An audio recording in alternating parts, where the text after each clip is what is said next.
Hello friends, welcome back to my YouTube channel. कैसे हैं आप लोग और प्रिपरेशन कैसी चल रही है? आई होप अच्छी चल रही होगी काफ़ी। तो जैसे कि फ्रेंड्स मैंने आपको बताया कि हम लोग अपनी प्रिपरेशन कर रहे हैं यूपीएससी में। तो हम सब्जेक्ट वाइज कर रहे हैं, जिस तरह हिस्ट्री हो गया है, आर्ट एंड कल्चर हो गया है और साइंस एंड टेक हो गया है। तो इस टाइम मैं बायोलॉजी के कुछ क्वेश्चंस कर रही थी रिवाइज। सो मैंने सोचा कि आप लोगों के साथ शेयर कर लिया जाए इसे भी। इसमें बहुत ही छोटे छोटे ट्रिकी क्वेश्चन हैं। जैसे कि मेरे पास ये बुक है महेश कुमार बंडवाल की, एनसीईआरटी बेस्ड है 6 to 12 के लिए। तो आपको मैं सबसे पहले इसमें क्वेश्चंस बता दूं। जीव विकास को सर्वप्रथम किसने परिभाषित किया? जीन बैप्टिस्ट डी लेमार्क ने। ठीक है। और वैज्ञानिकों ने आधुनिक मनुष्य का अंतिम पूर्वज किसे माना है? क्रो मैग्नोन मानव।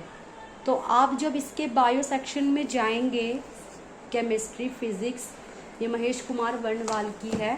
इसी में एनसीईआरटी 6 to 12 का जितना भी है इसी में कंप्लीट किया है।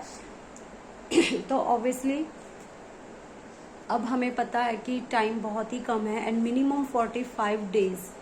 सो फ्रेंड्स 45 डेज में हम अपनी प्रिपरेशन को किस तरह रखें, किस तरह करें, इसमें बहुत ही ट्रिकी हो जाता है टाइम को मैनेज करना और अपने सब्जेक्ट्स को रिवाइज करना। तो उसी में जिस तरह बायो का थोड़ा सा पोर्शन है, हमें I think UPSC 80% of mind game and 20% only study. जो यूपीएससी है आई थिंक सो वो चाहता ये है कि आपको स्टडी लर्निंग से ज़्यादा आप माइंडसेट लेवल से ज़्यादा स्ट्रॉन्ग हो। तो उसके लिए गाइस हमें पहले क्या करना होगा, हम अपने क्वेश्चंस को, अपनी जितनी भी बुक्स जो हमने रिवाइज की हैं उनको हमें 1 या 2 बार उन्हें लर्न करना होगा, उनका हमें रिवीजन करना होगा। देन आफ्टर दैट जो हमारे नोट्स हैं, नोट्स को हम इस तरह नहीं कर सकते कि हम अपनी रिवीजन भी चल रही है और हम उसको नोट्स कर रहे हैं। हम सिर्फ टिक कर सकते हैं या सर्कल कर दिया, उस पर गोला कर दिया and just read out the books. अपनी रिवीजन हम करे ही जा रहे हैं, उसमें टिक करे जा रहे हैं। जिस तरह ये इसमें मैंने आपको बताया, बार बार कह रही हूँ कि बंडवाल की बुक में अगर आप साइंस के पोर्शन में जाएंगे, फिजिक्स, केमिस्ट्री एंड साइंस, तो उस पर आपको एक 1 and 2 सेंटेंस से रिलेटेड आपको क्वेश्चंस मिलेंगे। पृथ्वी पर सबसे पहले किस जीव की उत्पत्ति मानी जाती है? शीत ऋतु में पशुओं के प्रसूति काल को हाइबरनेशंस कहते हैं। किस जीव में स्नायु तंत्र, जो नर्वस सिस्टम होता है परंतु मस्तिष्क नहीं होता, ये ऐसा जीव? कई बार हमें ना क्वेश्चंस को ना समझना भी पड़ता है। कई बच्चे ऐसा होता है कि क्वेश्चंस पेपर मिलता है और हड़बड़ाहट में ही उनको समझ ही नहीं आता कि वो हाँ पूछा या ना में पूछा है, सही है बताना है या फिर गलत बताना है। तो उसी क्वेश्चन में गलत हो जाता है। जिस तरह इसमें बताया गया कि किस जीव में स्नायु तंत्र तो है, नर्वस सिस्टम तो है परंतु मस्तिष्क नहीं होता, तो फ्रेंड्स वो है स्टारफिश। ठीक है। इसी तरह जो है ये चमगादड़ को बैट को उड़ने की कीट और क्षमता होते हुए भी पक्षी वर्ग के अंतर्गत नहीं शामिल किया गया है, बल्कि इसे स्तनपायी वर्ग में सम्मिलित किया है। ऐसे कौन से उड़ने वाले जीव हैं जो पक्षी वर्ग में नहीं आते हैं? चमगादड़ है। डीएनए और आरएनए दोनों में पाए जाते हैं एडेनिन, ग्वानिन और साइटोसिन।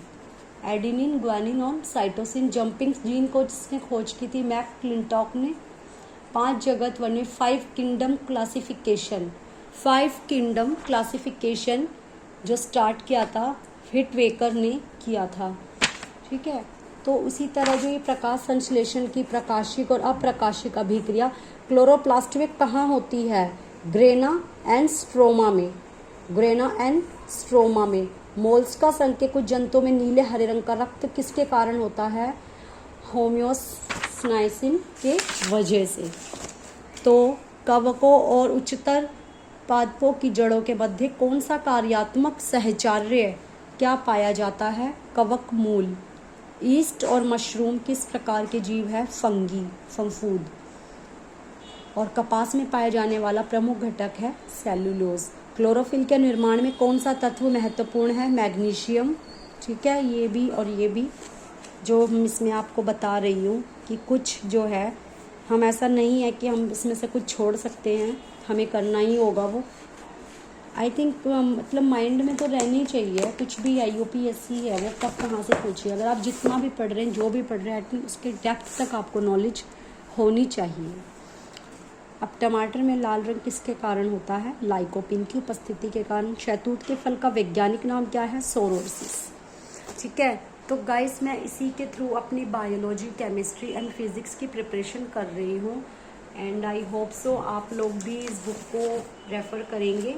महेश कुमार वनवाल, NCERT सार संग्रह 6 to 12 इसमें से। और अपने नोट्स या जो भी है इस टाइम पे नोट्स, तो आपको कुछ भी वो होने वाला नहीं है उससे, बस आपको उनको जस्ट रिवाइज करना है और ये करनी है। और इसी तरह इकोनॉमिक्स है, डेली करंट अफेयर्स, जितने भी है करंट अफेयर्स हमें देखने पड़ेंगे, किस तरह के करंट अफेयर्स आ रहे हैं जो मॉर्निंग में, अब जिस तरह इश्यूज चल रहे हैं, अब अभी कल देख रहे हो सकते हो आपकी जहांगीरपुरी में धारा 141 स्टार्ट कर दी गई, वहाँ पर ये कर्फ्यू लगा दिया गया है। और हनुमान जयंती के दौरान ये जो भी है हिंसा सारी छिड़ी हुई है, तो ये सुप्रीम कोर्ट तक गया है। तो उसके पीछे का लॉजिक किस तरह हुई, अगर हम उस बारे में जान रहे हैं, तो ऐसा नहीं है कि बस हमने रट लिया या फिर सुन ली ये 2 लाइनें कि हाँ ऐसा हुआ है। उसके बारे में हमें पूरी नॉलेज होनी चाहिए कि क्या है, किस तरह, किस बेस पे वो स्टार्ट हुआ है, ताकि हम किसी को एक्सप्लेन कर पाए, क्लैरिफिकेशन होनी चाहिए। तो इसीलिए मैं आपको बता रही थी कि इसमें से आप ये कर सकते हैं। और न्यूज़पेपर को आप ज़रूर फॉलो कीजिए, डेली न्यूज़पेपर पढ़िए, उसमें डेली जो भी अपडेट है आप उससे बने रहिए, ठीक है। और अपने जो भी बुक्स का जो भी मटेरियल है, इनको जस्ट रिवाइज इट एंड अपने माइंड में सेट रखिए कि क्या है। तो मैं भी इसी तरह कर रही हूँ, इसीलिए मैं अपनी खुद की प्रिपरेशन के साथ साथ मैं आपको भी यही बताती रहती हूँ टाइम टू टाइम। जिस तरह मैं पढ़ रही हूँ उस तरह मैं आपको शेयर करती जा रही हूँ। तो अगर आपको कोई क्वेश्चंस और क्वेरी हो, आप मुझे कमेंट बॉक्स में डाल कर शेयर कर सकते हैं guys. Okay friends, then bye.